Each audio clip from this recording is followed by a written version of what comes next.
Now that you've beaten Bugsy in the Azalea Gym, make sure you heal your Pokemon before walking over here, because all of a sudden, Silver's gonna show up. Tell me something, is it true that Team Rocket has returned? What? You beat them? Ha! Quit lying. Are you serious? Let's see how good you are. So he's gonna see how good you are. More like you're gonna see how bad he is. Nah, I'm just kidding. He's actually kind of strong at this point in the game. He starts off with a Ghastly at level 14. You gotta be careful though, because this thing knows Curse, and that can get really, really kind of scary if you don't handle it right. It's not the same kind of Curse that Slowpoke has. It's the same attack, but it works differently for Ghost-type Pokemon. I'm gonna try put it to sleep before it does that sleep thing to me. I think it can use Hypnosis too. So there's a bunch of things that this Ghastly can do to mess you up. Try to take it out as quickly as possible. I'm gonna send out Rocky here. See, there's that Curse. For Ghost-type Pokemon, it halves their current hit points. Or halves, like, from their maximum hit points. Takes 50% of their max. But then, every turn, the Pokemon afflicted with the Curse will take 25% of its maximum hit points. So it's an alright trade-off. That's why I switched for Rocky, by the way, because I knew that it was going to use Curse on me, and I didn't really want Marriland to lose all of its hit points. Okay, so there we go. That took that out.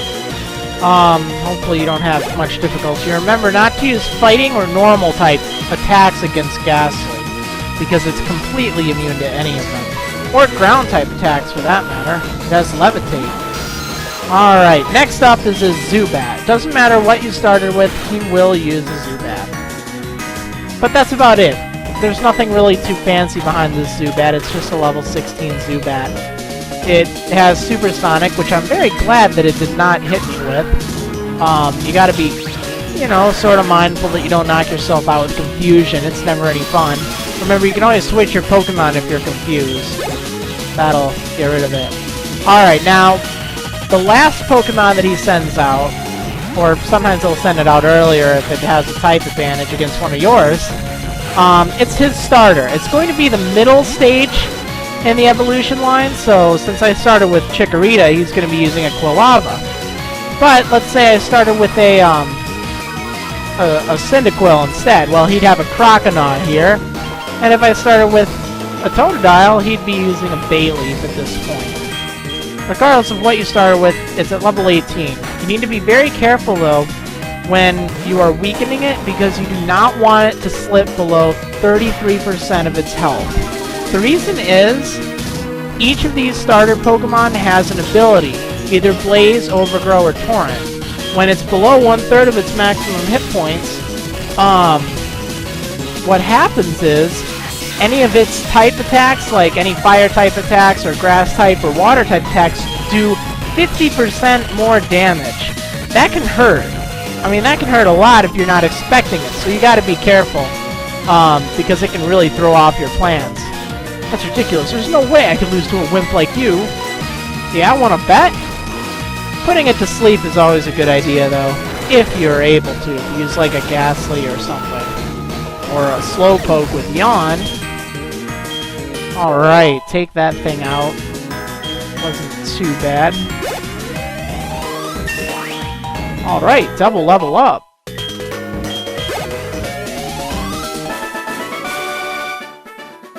Useless Pokemon, listen, you only won because my Pokemon were weak. Oh yeah? Is that all, huh? I hate the weak. Pokemon trainers, it doesn't matter who or what, I hate seeing them hanging around. I think they're big and tough as long as they're in a group. You stay out of my way, you won't be an exception if you get in my way. Well, fine. Alright, so heal up your Pokemon if you need to, and then head on over to the Ilex Forest. You can actually go here before you beat Bugsy. If you do, you're gonna have to fight your rival along the way. Or you can go here before the Slowpoke well and you don't have to fight your rival. But you can't catch the farfetch'd until after you've done both. So yeah, speaking of farfetch'd, see how this works? If you step on these twigs, it'll turn its attention towards the direction you're at. So you need to sneak up right behind it. And yeah, no, I didn't magically get poisoned. There was a battle there. I just cut that out. Yeah, then you just need to sneak up behind it and press A. while not stepping on those twigs to disturb it. And if you try to approach it from the side or right in front, it'll just run away, like this. There are 2 farfetch'd that you need to catch. Oh, come on, that phone isn't gonna help. Here, turn that thing off. It needs a mute button. Alright, so in order to get the second one, see, you need to step on those twigs in the corner. You gotta lure it over to that corner, and then you gotta be careful as you walk over. See, there we go. Now you caught it. That's how you catch that farfetch'd. Alright, wow, you got both of them. Thank you so much. They won't obey him because he doesn't have a badge. Weak!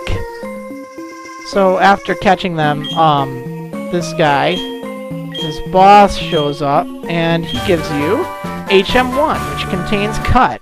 That can be used to cut down any of those funky-looking little tiny bushes that you see suspiciously lurking behind this tree. So I went ahead and taught it to my Rattata. Now it can use cut. Take that thing down. Now, if you have, there's a Pichu that you can get from Nintendo Wi-Fi, or you could have gotten it. It's a special event Pokemon. It's a Pikachu-colored Pichu. If you take it there, that's where you get your spiky ear Pichu. But we don't have that here, so there's an Exotat kind of hidden in there, which might come in handy. Further along, you'll find, oh, that looks like a familiar face. Kimono girl, lost all and alone. Poor dark girl in the dark forest or whatever. You remember me from Violet City? No, actually, you know what's funny about this? That's actually a different kimono girl. Slightly different, believe it or not. There's 5 of them throughout the game. Yeah, just tell her how to get out of the forest. Your Pokemon will kind of show her the way out, because it magically knows. Yeah, and then head on down this little corridor there until you find that guy you might have seen earlier. Now, he's ramming his head into a tree. What is that all about? So talk to him to see if he's alright.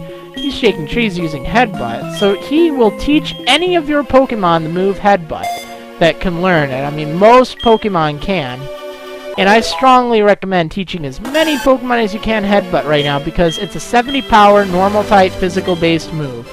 So it's pretty good at this point. Replace Tackle or Pound or anything like that with Tackle or with Headbutt right away. Now I went over somewhere and then my egg ended up hatching. It's a Togepi, as a matter of fact. So that's pretty neat. Okay, back in the forest. Let's see Headbutt in action. Why not? You just press A against any tree, and then there's a chance that a Pokemon will fall out from it. It can be any number of Pokemon, but some Pokemon you can only get from the trees, like Execute, Heracross, and Apom. There's actually quite a few. Oh, Pinecoat, too. Now, on your way out of the forest, talk to this lady by the Butterfree there, and she'll give you TM12, which contains Taunt. That's a move that will prevent the opponent's Pokemon from using any moves that don't damage your Pokemon. So it basically forces them to use damaging attacks. Now there's a bunch of trainers on the route. You can fight any or all of them if you'd like. There's also Dittos in the grass, and Drowsies, and Abras. There's a bunch of cool Pokemon to catch here. I just kind of skipped ahead, because right over here you'll find Lyra and her grandparents. This is her grandpa, actually. She wants to introduce you to her grandma. They run a Pokemon daycare. You can drop off your Pokemon here, and they will gain 1 point of experience for every step that you take. In addition to that, if you have 2 Pokemon that are in a compatible egg group of opposite genders, they may even lay an egg, which can be handy, but not really necessary at this point in the game. Let's see. So she ends up giving you her Pokegear number. Nothing suspicious about that, you know. Yeah, she just kind of shares some notes or something like that.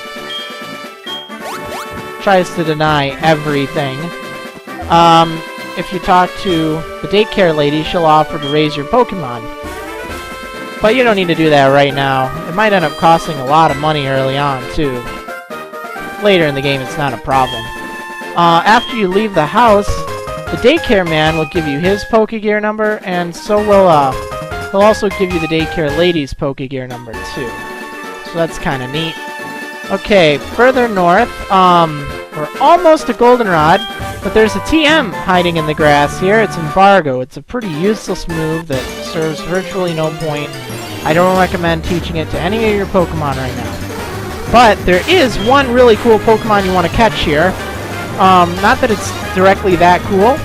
I mean, it is, but you can use it in another trade, as a matter of fact, coming right up. So be sure and snag yourself a Drowsy before you reach Goldenrod City, because you can use that to trade it for a Machop, and that will come in handy against your next gym fight, which uses a ton of normal-type Pokemon throughout the whole gym.